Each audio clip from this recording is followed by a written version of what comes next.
ચાલો બાળકો, આપણે પ્રક્ષિપ્ત ગતિમાં આટલા સૂત્ર આવે છે. આ બધા સૂત્ર તમારા, હજુ એક સૂત્ર બાકી છે અવધિનું, એ પછી લખીએ. પહેલા એ થિયરી બાકી છે, બરાબર.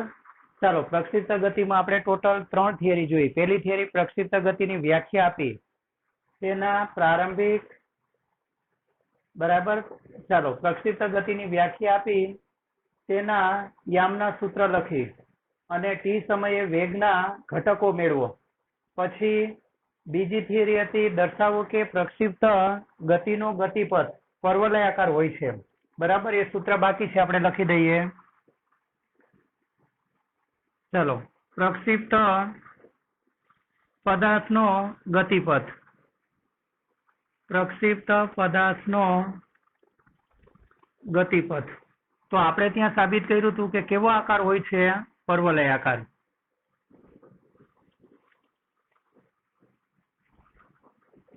ચલો, પર્વલયાકાર, પર્વલય પ્લસ આકાર આને જોડેલું છે.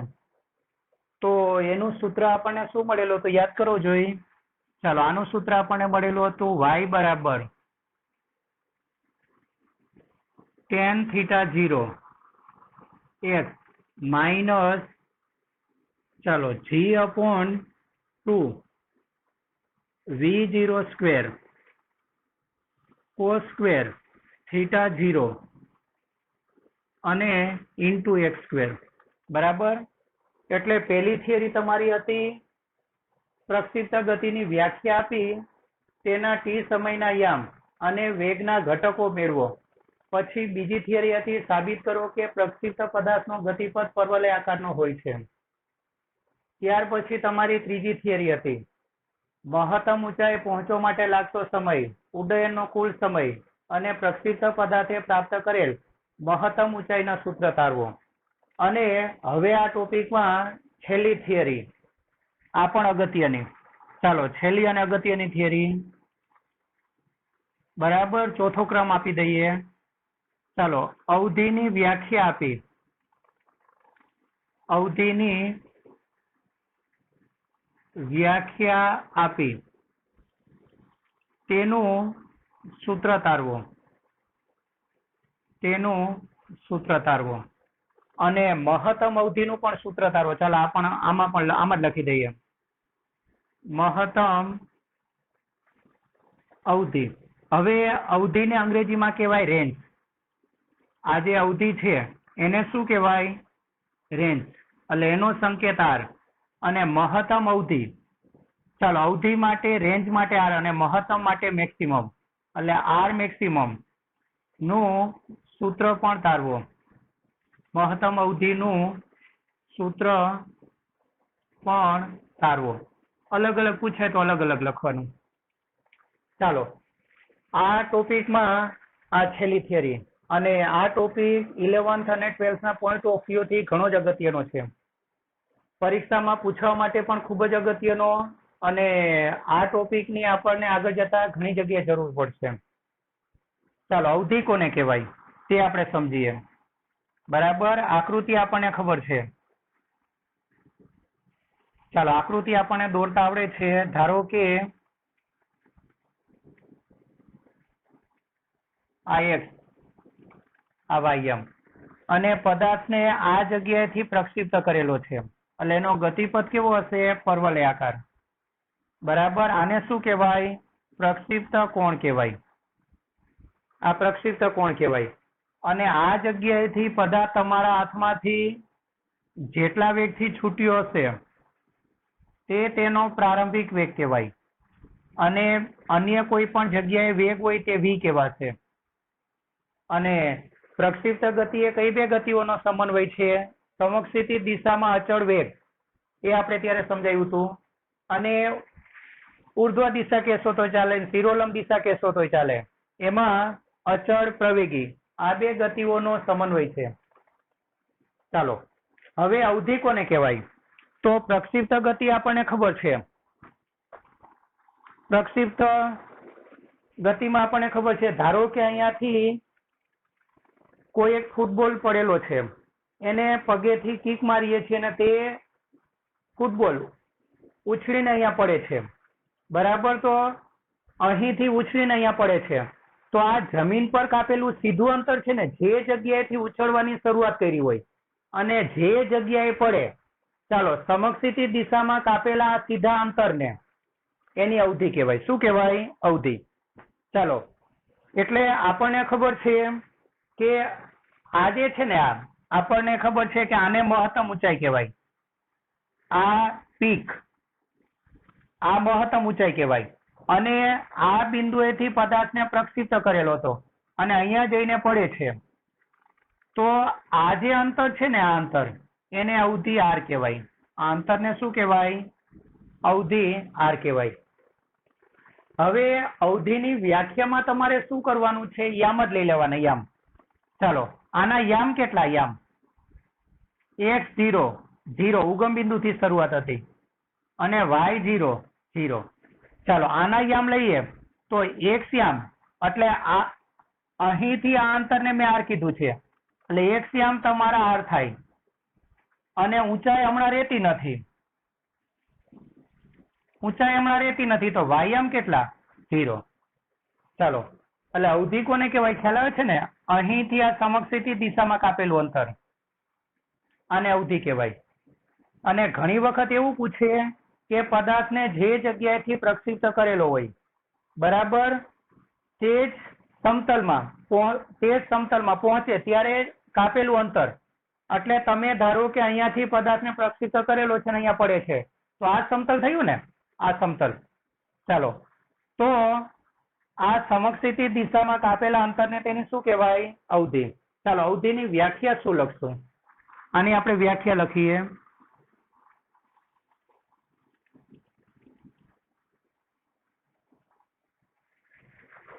ચાલો, પેલા આપણે અવધિ ને પછી મહત્તમ અવધિ.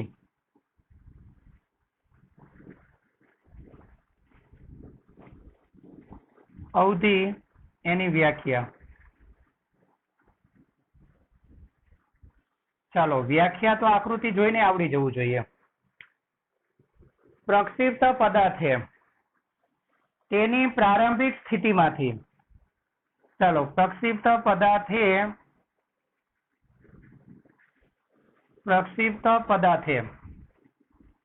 તેની પ્રારંભિક સ્થિતિ કઈ છે તે લખી દો. x0 0 અને y0 0 થી અંતિમ સ્થિતિ, પ્રારંભિક સ્થિતિથી અંતિમ સ્થિતિ. ચાલો, અંતિમ સ્થિતિ એટલે x બરાબર r અને y બરાબર 0 સુધી પહોંચતા.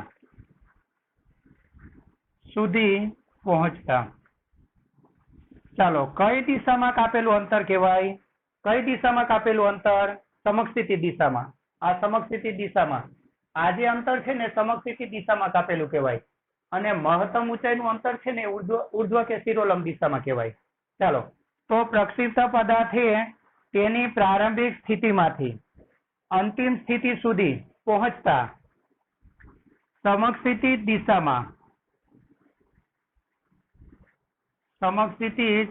દિશામાં કાપેલા કુલ અંતરને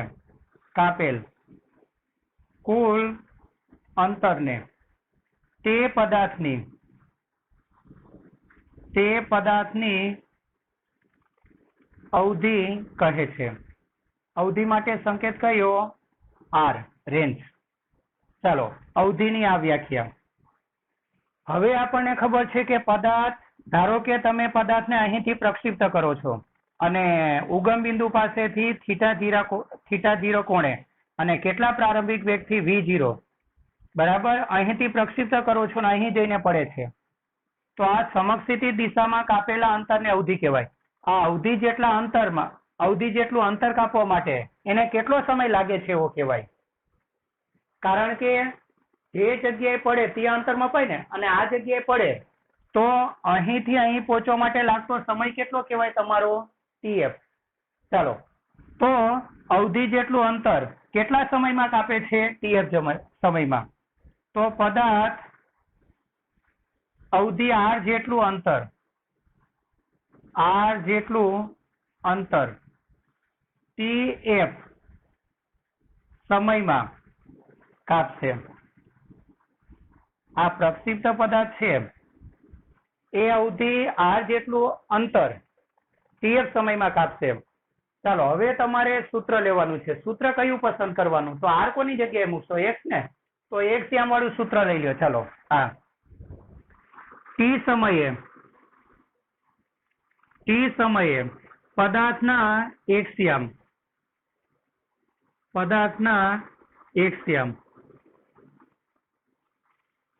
ચાલો એનું સૂત્ર આપણને ખબર છે કયું? એક્સ બરાબર V0 cos θ 0 t. ચાલો હવે આ સમીકરણમાં તમારે શું કરવાનું છે? ચાલો આ સમીકરણમાં x બરાબર r મૂકી દેવાનું અને t તરીકે શું મૂકવાનું છે? કયો સમય? tf. અને tf નું તમારે સૂત્ર મૂકી દેવાનું. સૂત્ર મોઢે થઈ ગયેલું હોવું જોઈએ હવે. ચાલો 2 V0 sin θ 0 upon g. ચાલો મૂકી દો. તો આ સૂત્રમાં જ્યાં r દેખાય છે, જ્યાં x દેખાય છે ત્યાં r મૂકવાનું અને t ની જગ્યાએ શું મૂકવાનું છે? tf. એટલે કે 2 V0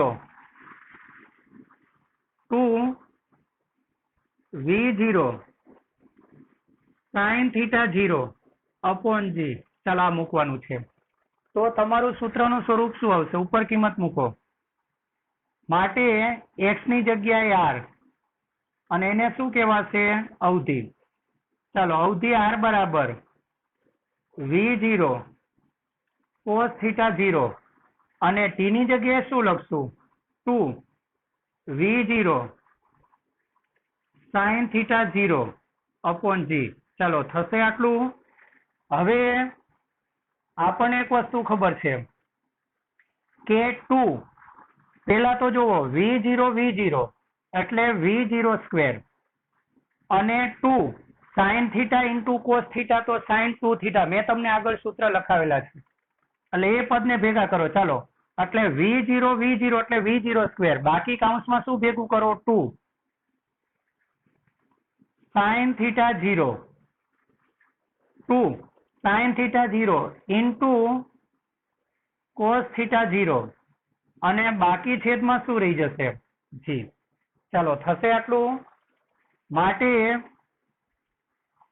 અવધિ r બરાબર, ચાલો માટે અવધિ r બરાબર V0 સ્ક્વેર. ચાલો આ તમારું સૂત્ર શેનું છે? sin 2θ 0. યાદ છે ને? sin 2θ is equal to 2 sin θ into cos θ. ચાલો આ સૂત્ર એટલે V0 સ્ક્વેર sin 2θ 0 અને upon g એ અવધિનું સૂત્ર છે. ચાલો 2 માર્ક માટે અહીંયા સુધીની થિયરી IMP. 2 માર્ક માટે હો, અહીંયા સુધીની થિયરી. ચાલો અવધિની વ્યાખ્યા આપી તેનું સૂત્ર તારવો. 2 માર્કમાં IMP. હવે આપણે મહત્તમ અવધિ માટે વાત કરીએ. ચાલો મહત્તમ અવધિ આર મેક્સિમમ આની વાત કરીએ. હવે પ્રશ્ન એ થાય કે તમારે શું કરવું છે? તમે જે પદાર્થને પ્રક્ષિપ્ત કરો છો, ધારો કે હું અહીંયાથી પ્રક્ષિપ્ત કરો છો, તો મારે એને મેક્સિમમ અંતરે મોકલવો છે તો કેટલા કોણે પ્રક્ષિપ્ત કરવો પડે? એટલે આ વધુમાં વધુ દૂર મોકલવો છે, બરાબર? વધુમાં વધુ દૂર જાય તો એને શું કહેવાય? વધુમાં વધુ દૂર જાય તો એને મહત્તમ અવધિ કહેવાય. તો વધુમાં વધુ દૂર મોકલવા માટે મારે એને કેટલા કોણે પ્રક્ષિપ્ત કરવું પડે? ચાલો આ શરત તારવવાની છે. ફિઝિક્સમાં એક વસ્તુ હું તમને કહી દઉં કે કોઈ પણ સૂત્રમાં જો વિધેય આવતું હોય ને, ત્રિકોણમિતીય વિધેય, બરાબર, તો એની મહત્તમ વેલ્યુ લઈ લેશો ને એટલે ઇનડાયરેક્ટલી આ પણ મેક્સિમમ થશે. આ જો મેક્સિમમ કરશો ને તો આ બી મેક્સિમમ થશે, કારણ કે આ અચળ એટલે આર કોની સાથે બદલાય? કોણ સાથે. એટલે જો તમે એવો કોણ પસંદ કરશો કે આ વિધેયનું મૂલ્ય મેક્સિમમ થાય તો ઇનડાયરેક્ટલી આર પણ મેક્સિમમ થશે. હવે સાઇન વિધેય અને કોસ વિધેયની રેન્જ આપણને ખબર છે, -1 થી 1, તેમાં મેક્સિમમ વેલ્યુ કેટલી? 1. ચાલો, એટલે કયા વિધેયનું મૂલ્ય? જો સાઇન 2θ0 બરાબર કેટલા થાય? 1. એની મેક્સિમમ વેલ્યુ 1 ને? 1 થાય તો અવધિ મહત્તમ મળે. અવધિ મહત્તમ મળે. ચાલો, એટલે હવે મહત્તમ અવધિનું સૂત્ર લખવું છે તો આ વિધેયનું મૂલ્ય 1 લઈ લ્યો અને એ મહત્તમ અવધિને શું કહેવાય? R maximum. એટલે આ સૂત્રને મોડિફાઈ કરીને લખીએ તો શું લખાય? R maximum. ચાલો, માટે આર મેક્સિમમ બરાબર v0² અને આ વિધેયનું મૂલ્ય 1/g થશે. ચાલો, આ મહત્તમ અવધિનું સૂત્ર બરાબર. ચાલો, મહત્તમ અવધિ શેના પર આધાર રાખે છે? પ્રારંભિક વેગ અને ગુરુત્વ પ્રવેગ. ચાલો, આર મેક્સિમમ એ પ્રારંભિક વેગ અને ગુરુત્વ પ્રવેગ પર આધાર રાખે છે. આધાર રાખે છે. ચાલો, હવે મહત્તમ અવધિ માટેની શરત કઈ થઈ ગઈ? ચાલો, તો આ માટેની શરત કઈ થઈ ગઈ તો તમે હમણાં જોયું. ચાલો, આ માટેની શરત કઈ છે? sin 2θ = 1. હવે કયા ખૂણાનું મૂલ્ય 1 હોય? તો 90. તો આપણને ખબર પડી ગઈ કે sin 2θ0 = 1 અને 1 એટલે આપણને ખબર છે કે sin 90 થાય ને. 1 એટલે કયા ખૂણાનું મૂલ્ય? sin 90 ને. sin વિધેય એટલે આ બાજુ sin હોવાથી. ચાલો, બંને બાજુથી sin કેન્સલ થઈ જાય તો 2θ0 બરાબર 90. 2 છેદમાં જાય તો 90/2 એટલે 45. તો θ0 બરાબર શું? 45. એટલે તમારે જો પદાર્થને મેક્સિમમ દૂર મોકલવો હોય તો બીજા કોઈ પણ કોણે નહીં, માત્ર ને માત્ર કેટલા કોણે પ્રક્ષિપ્ત કરવો પડે? 45. એટલે જો તમે પદાર્થને અન્ય કોઈ કોણને બદલે 45 ના કોણે પ્રક્ષિપ્ત કરશો તો એ પદાર્થ મેક્સિમમ દૂર જઈને પડશે. બરાબર. એટલે મહત્તમ અવધિ માટે કોણ કેટલો હોવો જોઈએ? 45. અને મહત્તમ ઊંચાઈ માટે કેટલો કોણ રાખવો પડે? મહત્તમ ઊંચાઈ માટે તો મહત્તમ ઊંચાઈમાં તો જુઓ તરત sin θ = 1. sin θ = 1. ચાલો, 1 એટલે કયા ખૂણાનું મૂલ્ય? 90 ને. sin 90. ચાલો, બંને બાજુથી sin કેન્સલ થઈ જાય તો θ બરાબર 90. એટલે તમારે કોઈ પણ પદાર્થને મેક્સિમમ ઊંચાઈ મોકલવો હોય તો બધાને ખબર પડે કે આપણે એને કઈ દિશામાં ફેંકવો પડે? ઉર્ધ્વ દિશામાં. 90 એટલે ઉર્ધ્વ દિશામાં ને. બરાબર. એટલે જો તમારે મેક્સિમમ દૂર મોકલવો હોય તો 45 ના કોણે પ્રક્ષિપ્ત કરવો પડે અને મેક્સિમમ ઊંચાઈએ મોકલવો હોય તો અન્ય કોઈ કોણને બદલે 90 ના કોણે પ્રક્ષિપ્ત કરવો પડે. ચાલો, તો પ્રક્ષિપ્ત ગતિમાં આટલી થિયરી છે. એમાં 2 માર્ક માટે આ થિયરી અગત્યની અને 4 માર્ક માટે મહત્તમ ઊંચાઈએ પહોંચવા લાગતો સમય, ઉડ્ડયનનો કુલ સમય, પદાર્થે પ્રાપ્ત કરેલ મહત્તમ ઊંચાઈ. બરાબર. આ 3 ભેગું કરશે અને કાં તો આ લઈ લેશે કાં તો આ લઈ લેશે. બરાબર. એટલે જો કે આખી બધી થિયરી અગત્યની છે આમાં. એટલે આ ટોપિક તમારે પરીક્ષાના પોઈન્ટ ઓફ વ્યૂ રાઇટિંગ માટે ખૂબ જ અગત્યનો છે. એટલે આ ટોપિકની એક થિયરી બરાબર તમારે તૈયારી કરવાની. ચાલો, અને આ બધા સૂત્ર તમારે નોટમાં લખી નાખવાના અને અવધિનું સૂત્ર આવી ગયેલું છે એ પણ બંને લખી દેવાના. પ્રક્ષિપ્ત ગતિના દાખલા લઈએ તો તમારે પ્રક્ષિપ્ત નોટમાં બહુ સારા અક્ષરે પ્રક્ષિપ્ત ગતિ માટે આટલા સૂત્ર લખી દેવા. ચાલો, હવે આપણે આના દાખલા લઈએ.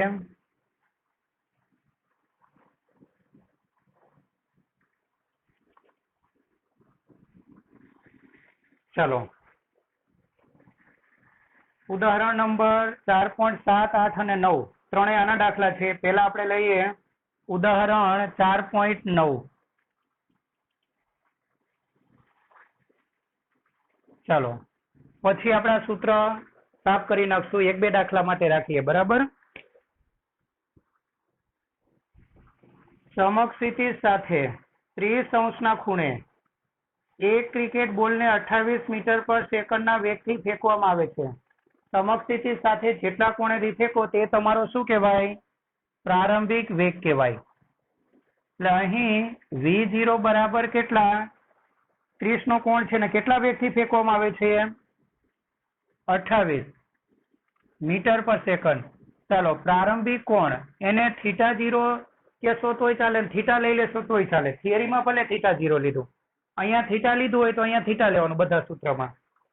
ચાલો કઈ વાંધો નહીં, આપણે આ સંકેત પ્રમાણે જઈએ. કેટલા કોણે ફેંકવામાં આવે છે? 30 ના. ચાલો સમક્ષિતિ સાથે, એટલે આપણને ખબર છે કે સમક્ષિતિ સાથે જેટલા કોણે ફેંકો તે તમારો પ્રક્ષિપ્ત કોણ કહેવાય, જેટલા વેગથી ફેંકવામાં આવે તે તમારો પ્રારંભિક વેગ. ચાલો બોલ માટે મહત્તમ ઊંચાઈ, તે જ સ્તરે પાછા આવવા માટે લીધેલો સમય. મહત્તમ ઊંચાઈ એટલે આ, મહત્તમ ઊંચાઈ એટલે આ સૂત્ર. તે જ સ્તરે પાછા, તે સ્થાન નથી, એ સ્થાને પાછું ન આવે, એ સ્તર, સ્તર એટલે લેવલ, સમતલ, તો એ સમતલમાં પાછા આવવા માટે લાગતો સમય. એટલે અહીંયાથી તમે એને પ્રક્ષિપ્ત કરો છો ને આ જગ્યાએ પડે એટલે તે જ સ્તરે પાછો આવ્યો કહેવાય, તે જ સમતલમાં પાછો આવ્યો કહેવાય. એ સમયને શું કહેવાય? TF, ઉડ્ડયનનો સમય. ચાલો એક પછી એક લેતા જઈએ. પેલું શું કીધું? બોલ માટે મહત્તમ ઊંચાઈ, બોલે પ્રાપ્ત કરેલ મહત્તમ ઊંચાઈ. ચાલો પેલો ઓપ્શન, બોલે પ્રાપ્ત કરેલ મહત્તમ ઊંચાઈ. ચાલો એને આપણે સંકેત કયો આપવાનો છે? બોલે પ્રાપ્ત કરેલ મહત્તમ ઊંચાઈ. એને આપણે સંકેત આપી દઈએ કેપિટલ H, બરાબર. તો પેલા સૂત્ર લખી દઈએ, V0 square sine square theta. બધા આ ચારે ચાર સૂત્ર છે ને, ચારે ચાર સૂત્ર એ V0 સાઇન થીટા ને G સ્વરૂપમાં છે. બધામાં શું ફરક છે તે સમજીને બરાબર મોઢે કરજો. ચાલો V0 square sine square theta 0 upon 2G. ચાલો કિંમત મૂકી દો અને ગુરુત્વ પ્રવેગ લેવાનો કેટલો લેવાનો નથી કીધું એટલે 9.8 લઈ લઈએ. ચાલો V0 સ્ક્વેર એટલે 28 નો વર્ગ સાઇન સ્ક્વેર અને ખૂણો કેટલો? 30 અંશ અને છેદમાં, અને આમ નો લખવું હોય અને sin 30 આખાનો વર્ગ કરો તોય ચાલે અને અહીંયા સ્ક્વેર કરી નાખો તો બી ચાલે. અને 2 ગુરુત્વ પ્રવેગ 9.8. ચાલો 28 નો વર્ગ બરાબર છેદમાં 2 ગુણ્યા 9.8 અને 19.6 કરી નાખો તો વાંધો નહીં. અને sin 30 એટલે 1/2 નો વર્ગ, બરાબર. 1/2 નો વર્ગ એટલે ડાયરેક્ટ લખી દો ચાલશે ને? કેટલા? 1/4. ચાલો સાદુરૂપ આપી દઈએ અને 1/4 માંથી અહીંયા આપણે સાદુરૂપ આપીએ. ચાલો કેટલા થશે? 28 નો વર્ગ એટલે 28 ગુણ્યા 28 છેદમાં એટલે ભાગ્યા 2 ભાગ્યા 9.8 ભાગ્યા 4 એટલે 10. ચાલો કેટલો આવશે? 10 મીટર. એટલે પ્રાપ્ત કરેલ મહત્તમ ઊંચાઈ, આ મહત્તમ ઊંચાઈ કેટલા મીટર થશે? 10 મીટર. ચાલો આ આપણો પહેલો જવાબ. તો પ્રક્ષિપ્ત પદાર્થે પ્રાપ્ત કરેલ અથવા ક્રિકેટના દડાએ પ્રાપ્ત કરેલ મહત્તમ ઊંચાઈ કેટલી હશે? 10 મીટર. ચાલો બીજું વાંચો. તે જ સ્તરે, સ્તર કયો તોય ભલે ને સમતલ કયો તોય ભલે અથવા જમીન પર કયો તોય ભલે, તે જ સ્તરે પાછા આવવા માટે લીધેલો સમય. એટલે આપણે આપણું નામ લખી દઈએ. શું લખશું? ઉડ્ડયનનો કુલ સમય. આપણે જે શબ્દ વાપરીએ છીએ એ જ લખી દઈએ. ચાલો ઉડ્ડયનનો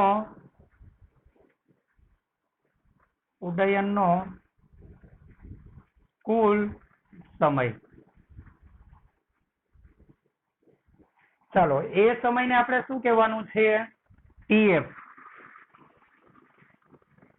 અને એ સૂત્ર આપણને ખબર છે, TF નું સૂત્ર 2V0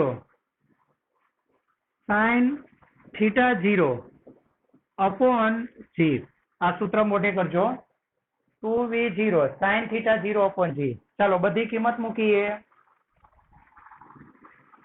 2V0 એટલે 28. ચાલો 2V0 એટલે 28 sin θ0 એટલે 30 અને છેદમાં 9.8.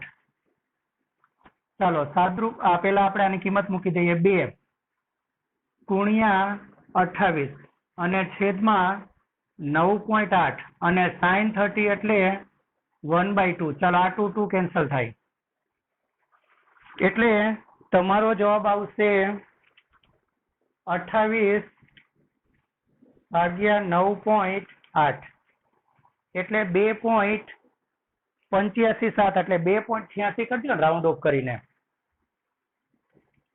એટલે 2.86 સેકન્ડ. તો એને પ્રક્ષિપ્તા બિંદુ એથી જમીન પર પહોંચવા માટે આટલો સમય લાગે, અને બીજી રીતે કહ્યું હોય તો આટલો સમય સુધી એ ક્યાં રહ્યો હશે? હવામાં. આવી રીતે બી કહેવાય. એટલે આ સવાલ તમને એવી રીતે બી પૂછાય કે કેટલો સમય સુધી હવામાં રહ્યો હશે, તો આટલા સમય સુધી. ચાલો આગળ વાંચો. એટલે આ લોકોએ શું કર્યું છે? 2.86. હજી આને રાઉન્ડ ઓફ કરો તો આ કેટલા? 9. એટલે આ લોકોએ 2.9 સેકન્ડ લીધેલું છે. ચાલો ત્રીજું જોવો. શું કીધું વાંચો? ફેંકવામાં આવેલ બિંદુથી બોલ તે જ ઊંચાઈના જે બિંદુએ પડે, તે જ ઊંચાઈના જે બિંદુએ પડે, આ તે જ ઊંચાઈનું બિંદુ છે ને, પડે છે, તે બિંદુના અંતરની ગણતરી કરો. એટલે આ બિંદુનું અંતર, એટલે આ શોધવાનું. એટલે ત્રીજામાં શું શોધવાનું છે? અવધિ. આમાં ભલે લખેલું, આપણે ડાયરેક્ટ કહી દઈએ. ચાલો અવધિ R બરાબર, સૂત્ર આપણને ખબર છે, V0 square sin 2θ0 upon G થશે. ચાલો નીચે બાકીના બધામાં G આવે છે, છેદમાં 2 એક જ માં આવે, શેમાં? H માં. બાકીના બધામાં છેલ્લે નીચે છેદમાં G આવે. ચાલો કિંમત મૂકીએ. V0 કેટલા છે? V0 28 એટલે 28 નો સ્ક્વેર sin 2 θ0 કેટલા? 30. θ0 30. અને તમને આમ ન ફાવે તો આ રીતે અલગ અલગ કરી નાખો તો વાંધો નહીં હો. ચાલો અને ગુરુત્વ પ્રવેગ કેટલો? 9.8. હવે આ ખૂણો 30 દુ 60 થઈ જાય. ચાલો એટલે 28 નો વર્ગ અને આ ખૂણો કેટલો થઈ જાય? sin 16 અને છેદમાં 9.8. ચાલો sin 16 અને આ રીતે કરશો તો બી જવાબ એ જ આવશે હો. sin 30 અને એની જગ્યાએ sin 60, જવાબ એ જ આવશે. ચાલો 28 નો વર્ગ sin 60 એટલે √3/2 અને છેદમાં 9.8. ચાલો સાદરૂપ આપી દઈએ.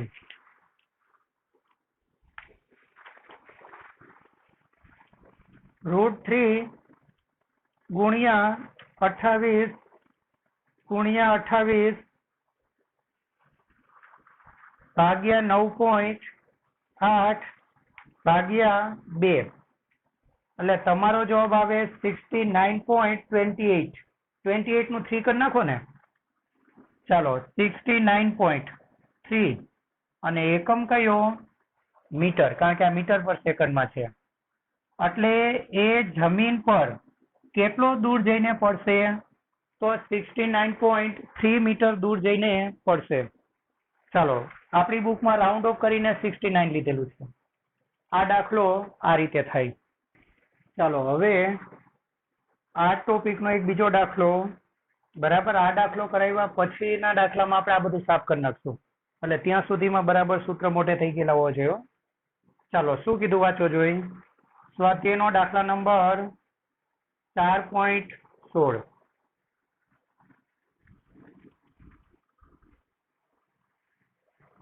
સ્વાધ્યાયનો દાખલા નંબર 4.16. ક્રિકેટનો એક ખેલાડી દડાને 100 મીટર જેટલા મહત્તમ સમક્ષિતિજ અંતર, એટલે આ સમક્ષિતિજ અંતર મહત્તમ છે એટલે શું આપ્યું કહેવાય?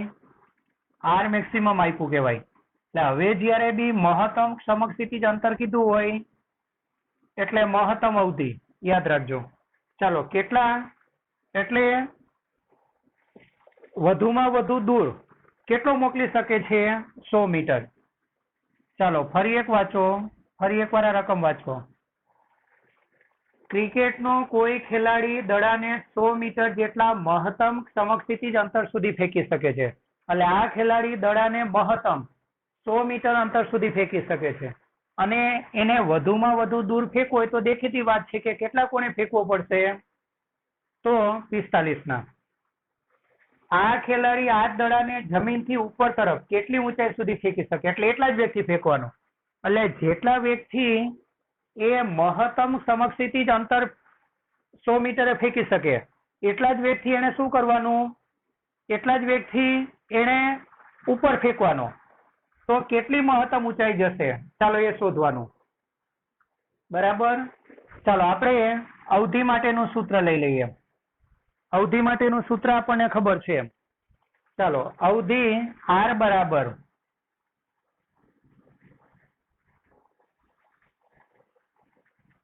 ચાલો પેલા અવધિ માટેનું સૂત્ર પછી આ લઈ લેશું. અવધિ આર બરાબર, અને આમાં શું કરવાનું છે તમને હિન્ટ આપી દો. જો મહત્તમ ઊંચાઈ, એટલે મેં તમને હમણાં સમજાવ્યું કે મહત્તમ ઊંચાઈ મોકલવું હોય તો આ વિધેયનું મૂલ્ય 1 થવું જોઈએ. એટલે ખૂણો કેટલો થવો જોઈએ? 90.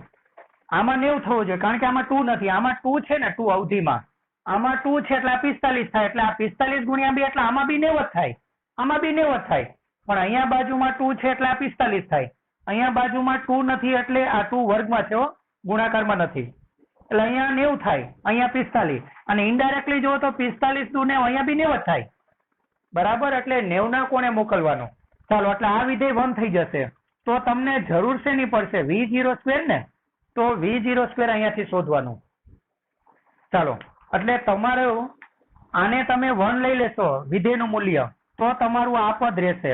ચાલો આ તમારે શોધવાનું એટલે તમને h મળી જાય અને એ તમે h ને h મેક્સિમમ કહી શકો. ચાલો અવધિ આર નું સૂત્ર લખી દો. V02 હવે સૂત્ર આવડવું જોઈએ. V02 sin 2θ0 upon g થશે. ચાલો પરંતુ આર બરાબર આર મેક્સિમમ, આર બરાબર આર મેક્સિમમ એટલે એનો મતલબ કે અવધિ મહત્તમ થવા માટે. ચાલો આર બરાબર શું થવા માટે? આર મેક્સિમમ થવા માટે.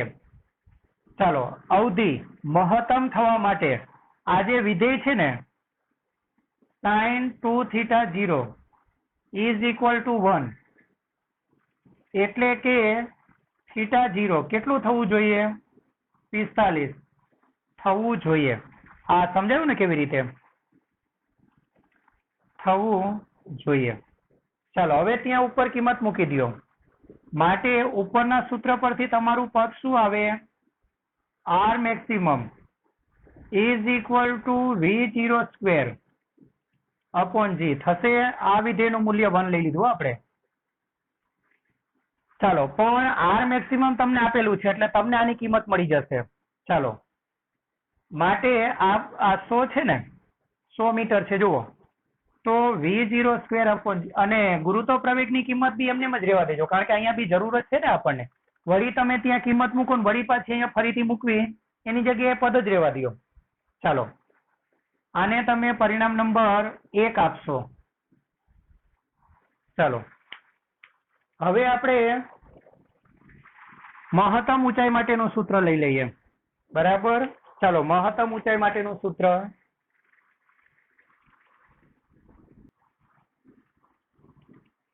પદાર્થે પ્રાપ્ત કરેલ મહત્તમ ઊંચાઈ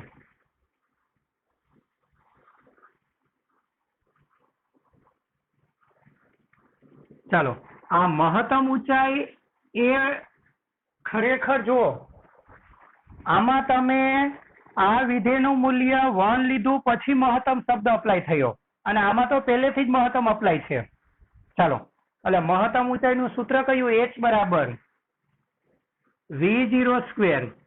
ચાલો v0 square sine theta 0 square upon 2g થશે. ચાલો પરંતુ h બરાબર h મેક્સિમમ માટે h મેક્સિમમ માટે ચાલો sine theta 0 is equal two 1 એટલે કે ખૂણો કેટલો થવો જોઈએ થીટા 0 90 થાય. એટલે આપણને ખબર છે કે કોઈ પણ પદાર્થને તમારે મેક્સિમમ ઊંચાઈ મોકલવો હોય તો અન્ય કોણ કરતા કેટલા કોણે એને પ્રક્ષિપ્ત કરવાનો 90 ના કોણે. 90 એટલે જમીન સાથે હો, આ જમીન છે ને જમીન એની સાથે 90 ના કોણ એટલે લંબ રૂપે આ રીતે. અને મેક્સિમમ દૂર મોકલવો હોય ને તો 45 ના કોણે. ચાલો અહીંયા લખી દો માટે h max કે h maximum આ વિધેયનું મૂલ્ય 1 is equal to v0 square upon 2g. પણ તમારી પાસે વેલ્યુ કોની છે v0 square upon g અને જેટલા વેગથી તમે એ ખેલાડી સમક્ષિતિ દિશામાં ફેંકે છે 45 ના કોણ એટલે બરાબર એ જ વ્યક્તિને ઉર્ધ્વ દિશામાં ફેંકવાનો છો. આ જરા કન્ડિશન યાદ રાખજો. ચાલો તમને આ પદ આપેલું છે જુઓ v0 સ્ક્વેર અપોન g છે ને કેટલા 100 અને છેદમાં કેટલા રહી જશે 2 તો 100 છેદમાં 2 એટલે કેટલા 50 મીટર. ચાલો એટલે જવાબ કરીને આપણે શું લખી દેશું આમ ખેલાડી દડાને ચાલો મેક્સિમમ કેટલી ઊંચાઈ ફેંકી શકશે 50 મીટર. દડાને મહત્તમ 50 મીટર ઊંચાઈએ ફેંકી શકશે. ચાલો આ આપણો જવાબ સમજાય છે ને આ દાખલો.